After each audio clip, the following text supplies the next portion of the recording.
We are increasingly aware of plant-derived substances that act as chemopreventive agents, substances that help prevent cancer, as opposed to chemotherapy, substances aimed at treating cancer. These substances are not only inexpensive, they're easily available, have no or limited toxicity. Since 1987, the National Cancer Institute has tested more than 1,000 different potential agents for chemopreventive activity, of which only a few dozen were moved to clinical trials.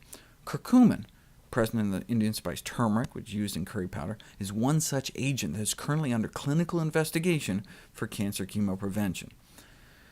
According to their mode of action, chemopreventive agents are classified into different subgroups. There's the anti-proliferatives, antioxidants, or carcinogen blockers.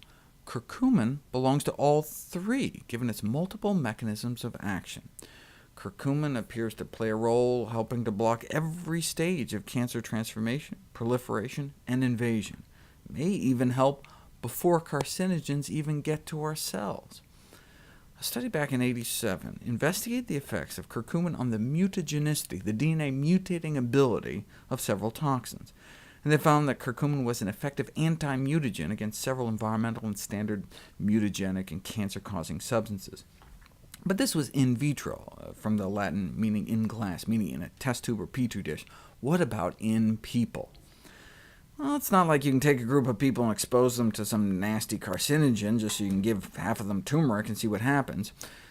Well, you could wait until some toxic waste spill happens or nuclear accident, but otherwise you're not going to find people who would voluntarily expose themselves to carcinogens. Unless smokers. We can just test it on smokers.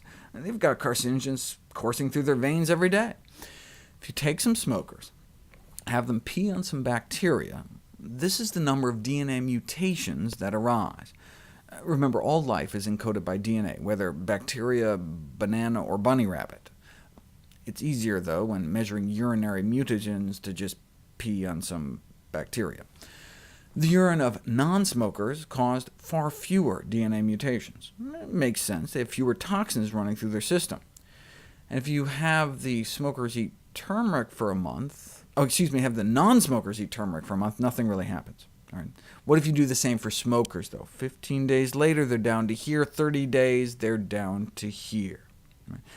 And this is not some concentrated curcumin supplement. This is just plain turmeric, like you'd buy at the store, and less than a teaspoon a day, indicating that dietary turmeric is an effective anti-mutagen. You'll note, though, on this graph, there's an even more effective anti-mutagen: not smoking. Even eating turmeric for a month, the DNA-damaging power of smoker pee exceeded that of non-smokers.